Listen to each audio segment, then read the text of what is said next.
नमस्कार. आशा कुकिंगमध्ये तुमचं सर्वांचं स्वागत आहे. मी आज उपवासाची शेंगदाण्याची आमटी बनवणार आहे. तर चला लागूया कामाला. एक पळी तेल घातलं आहे.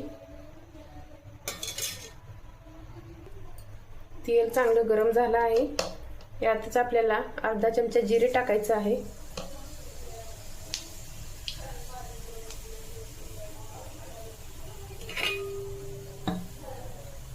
आणि गरम पाणी टाकून घ्यायचं आहे. गरम केलं होतं पाणी 1 ग्लास.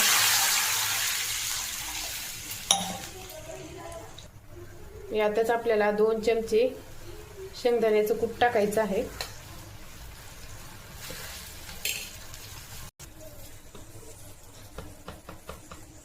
थोडंसं लाल तिखट टाकायचं आहे. याच्यात लसूण टाकला नाही. लाल तिखटामध्ये उपासाला चालत नाही लसूण. तिखटानुसार टाकू शकता तुम्ही. तर चवीपुरतं मीठ टाकायचं आहे. छान असं मिक्स करून घ्यायचं आहे. याला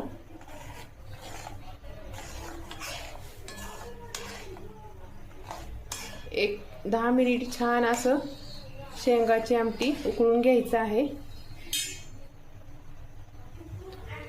स्लो गॅस ठेवायचा आहे.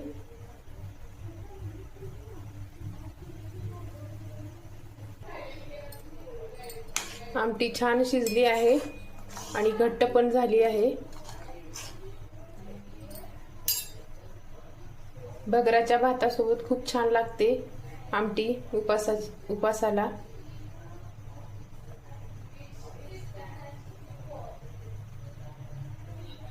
गॅस बंद करून घ्यायचा आहे. खूप छान झाली आहे आमटी. असं नक्की करून पहा तुम्ही पण. व्हिडिओ आवडला असेल तर लाईक कमेंट करा आणि नवीन असाल तर सबस्क्राईब करा. एकदम सोपी आमटी आहे, झटपट तयार होणारी.